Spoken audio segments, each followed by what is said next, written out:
Hello everyone, I am Ifra, hope you are doing well. तो start करते हैं आज का टॉपिक। आज हम पढ़ने वाले हैं टैली ईआरपी में जब भी हमें कैश विड्रॉ करना होता है फ्रॉम बैंक, मतलब कि हम बैंक से इस बार पैसे जमा नहीं कर रहे हैं, पैसे निकाल के ला रहे हैं, तो कैसी एंट्री होती है सिंगल मोड में। ठीक है, तो अभी हम क्या सीख रहे हैं, सिंगल मोड की ही बात कर रहे हैं। फिर जब सिंगल मोड कंप्लीट हो जाएगा तो आपको समझ आ जाएगा डबल मोड बहुत ज्यादा इजी होता है, तो उसमें इतना टाइम नहीं लगेगा। अब एक एक करके आप सिंगल मोड एंट्रीज देख लेंगे कॉन्ट्रा वाउचर से रिलेटेड, तो डबल मोड आप खुद भी कर सकते हैं एक एंट्री देखते ही। तो सबसे पहले आपको क्या करना है, जब आप देखिए कैश विड्रॉ कर रहे हैं बैंक से, विड्रॉ मतलब क्या होता है कि आप बैंक जा रहे हैं और पैसे निकाल के ला रहे हैं, निकालने को क्या बोलते हैं, विड्रॉल कहते हैं। ठीक है, तो कैश कितना विड्रॉ कर रहे हैं बैंक से वो अभी हम देखेंगे। अकाउंटिंग वाउचर्स पे आना है। सबसे पहले आपको क्या करना है, कॉन्ट्रा वाउचर जो है उसको ओपन करेंगे।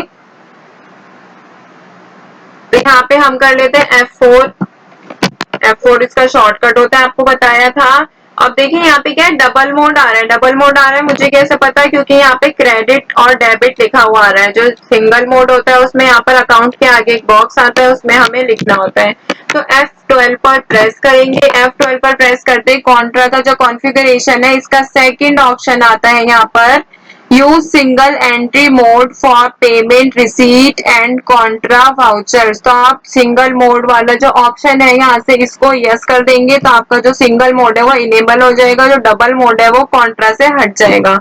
और यहाँ से कंट्रोल ए करके कर देंगे सेव।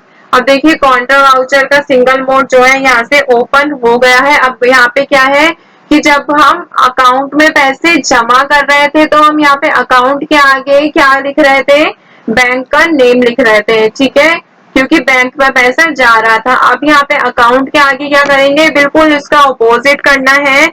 जब हम बैंक लिख रहे थे अकाउंट के आगे डेबिट में, क्योंकि बैंक क्या था, एक रिसीवर था।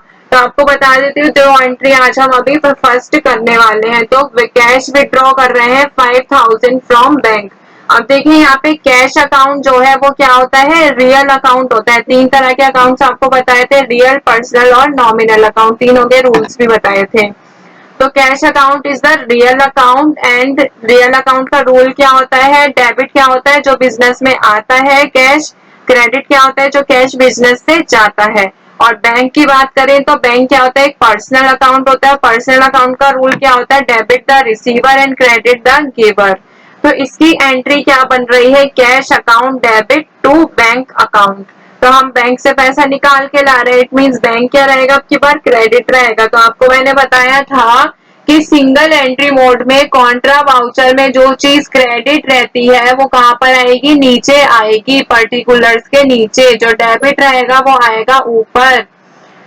तो यहाँ पे क्या करना है आपको, जब हम पैसे जमा कर रहे थे तो अकाउंट के आगे हम क्या लिख रहे थे, यहाँ पे बैंक, क्योंकि जो वो क्या था, डेबिट। अब की बार यहाँ पे क्या लिखना है आपको, कैश हम निकाल रहे हैं।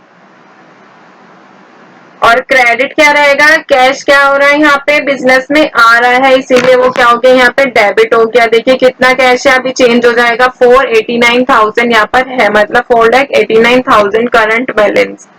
और बैंक से पैसा निकाल रहे हैं, पर्सनल अकाउंट है, रूल क्या होता है, credit the giver debit the receiver. तो क्रेडिट आ जाएगा, गिवर है क्योंकि बैंक पैसा दे रहा है अभी।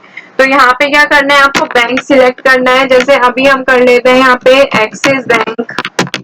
इसमें देखिए कितना अमाउंट है, हमारे पास कैश है 4,89,000 और इसमें अमाउंट है बैंक में जो अभी इस वक्त पैसा है, कितना है, 5,25,000 पैसा है इसमें रुपए। ठीक है, तो इसमें से हम क्या कर लेते हैं, 21,000 करते ही ये पूरा जो कैश हमारा 5 लाख हो जाएगा। तो हम यहाँ पे 21,000 जैसे मैं इस पर एंटर करूंगी, देखिए यहाँ पे जो डेटा है अमाउंट रुपीज ये चेंज हो जाएंगे। चेक का आया है, ठीक है, कि हम चेक से पेमेंट कर रहे हैं। अगर आपको कोई और सिलेक्ट करना है तो आप यहाँ से कर सकते हैं।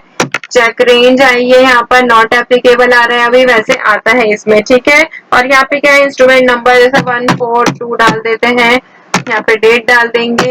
और देखिए यहाँ पर जो चेंजेस है आपको अभी से शो होगा कि कैश कितना हो गया, यहाँ पे 5,10,000 हो गया। अच्छा मैंने 21 कर दिया, यहाँ पे 11 कर लेते हैं,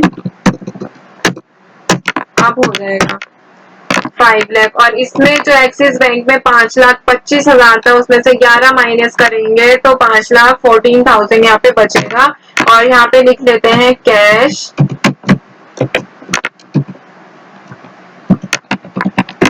withdrawal from bank, axis bank नाम लिख रखा है तो हम पूरा नाम भी लिख सकते हैं, ठीक है। और इसको कर लेंगे एक्सेप्ट। अब अगर आप जाकर देखेंगे यहाँ पर बैलेंस शीट में, करंट एसेट्स में, बैंक अकाउंट में, तो एक्सिस बैंक के जो पैसे यहाँ पे कम हो गए हैं। और अगर आप कैश इन हैंड देखेंगे तो यहाँ पे पूरा 5 लाख शो हो रहा है, पहले कितना था 4,89,000 शो हो रहा था, ठीक है। तो यहाँ पर एंटर करेंगे, इस पे एक और बार करेंगे फिर से, तो यहाँ पर एक्सिस बैंक में आपने 11,000 रुपए यहाँ से निकाले हैं, वो आपको शो हो जाएगा। तो वापस आते हैं अकाउंटिंग वाउचर्स पे, तो यहाँ पे क्या करना है, अब की बार हमने एक्सिस बैंक में डाला है। अगर हमें मान लीजिए बैंक हमारे पास वो वाला जो लेजर है क्रिएट नहीं है, तो हम हैंड टू हैंड लेजर कैसे क्रिएट करेंगे। तो आपको बताया है कैश निकाल रहे हैं, निकालने वाला मतलब कि जो चीज कम हो रही है वो कहाँ पर आएगी, यहाँ पर डेबिट में, क्योंकि कैश का रूल क्या होता है यहाँ पर जो बिजनेस है,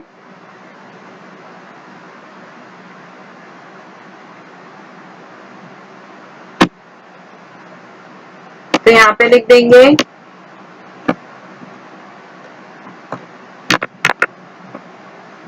कैश 5 लाख है, ठीक है। और यहाँ पे पर्सनल अकाउंट होता है बैंक का रूल क्या, वो पर्सनल अकाउंट का रूल क्या होता है, debit the receiver credit the giver. तो यहाँ पे क्या हो रहा है, बैंक क्या है हमारा गिवर है, क्रेडिट है, और कैश क्या हो रहा है बिजनेस में आ रहा है, इसीलिए उसको क्या किया है डेबिट किया है। तो यहाँ पे अब की बार हम न्यू लेजर क्रिएट कर लेते हैं दूसरे बैंक का, जैसे बैंक ऑफ बड़ौदा, क्या है ये बैंक अकाउंट्स में रखेंगे इसको, अकाउंट नंबर डाल देंगे, IFSC कोड डाल देंगे 0123456,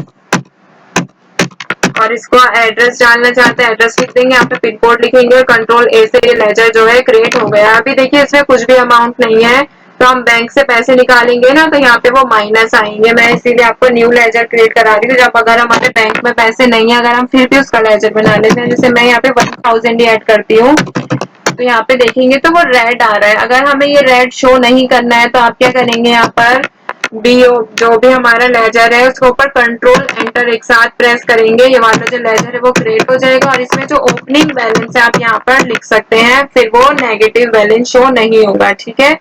जैसे अगर मैं यहाँ पे कर लेती हूँ 1,000, तो 1,000 का 1,000 हमने निकाल लिया, इसीलिए जो है वो यहाँ से 0 0 शो हो रहा है।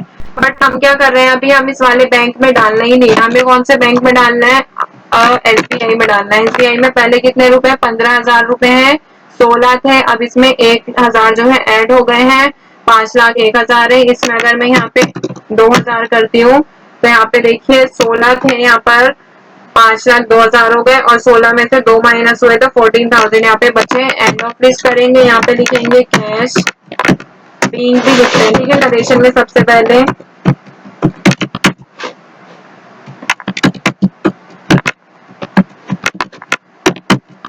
फ्रॉम SBI और कंट्रोल से कर लेंगे सेव। अब वापस आएंगे तो देखिए यहाँ पर जो हमारे पास करंट एसेट्स में यहाँ पर आएगा बैंक अकाउंट्स में SBI का जो है 2,000 रुपए इसमें से कम हो गए। ये जो क्रेडिट है मतलब कि अमाउंट जो है इसमें से कटा है, डेबिट है मतलब कि जो बैंक में पैसा आया है, ठीक है।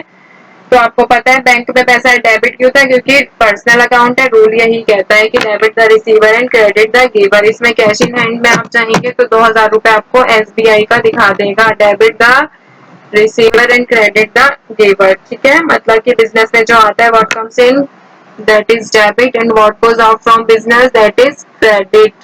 तो आई होप आपको ये वाली चीजें भी क्लियर हो गई होंगी कि अगर हम कैश विड्रॉ करते हैं बैंक से सिंगल एंट्री मोड में तो उसकी एंट्री कैसे होती है, ठीक है।